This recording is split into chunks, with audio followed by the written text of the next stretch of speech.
clearly gotten out of hand now, yes.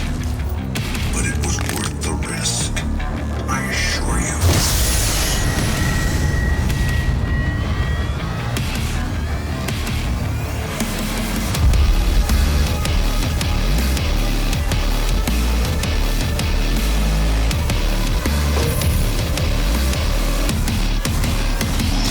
Hey, what is going on, guys? Danny here. Hope you've all been doing well. In this video, I'm going to be showing you guys some gameplay of Doom 2016 for the PC and talking about its performance on my system. Now, this is a video that I decided to put off after I had heard and had seen the performance issues of the 390 during the launch of this game.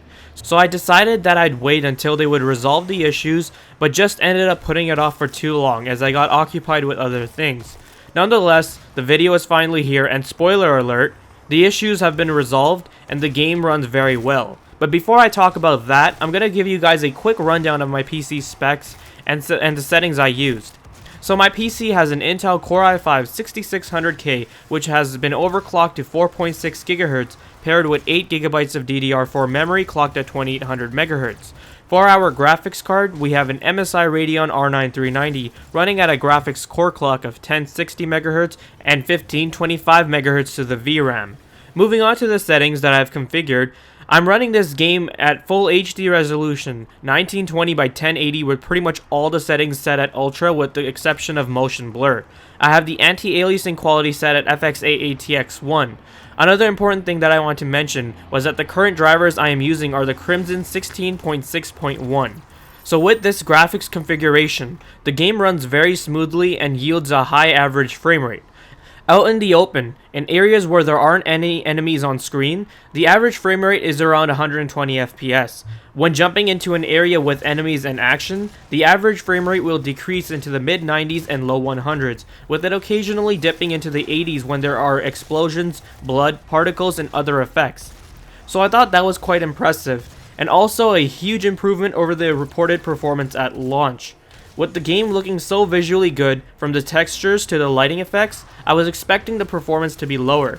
So with these settings, you can expect a very smooth and consistent experience, one that should definitely make the game very enjoyable.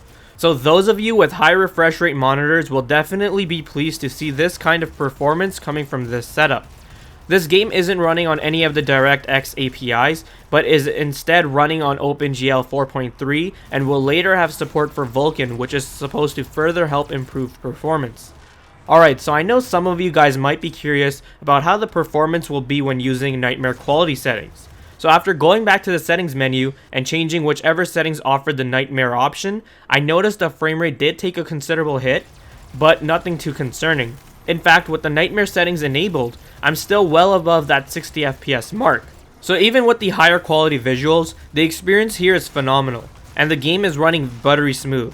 So overall, I am very satisfied with the performance. The game looks fantastic visually and is very fun to play. Great work from the devs and AMD for releasing game-ready optimized drivers. I hope you guys found this video informative and helpful, and if you did, then leave a thumbs up. Let me know your thoughts or questions down below in the comments section, and if you're interested in seeing more videos like this, then hit that subscribe button. Thank you guys so much for your time, take care, and I'll see you in the next one.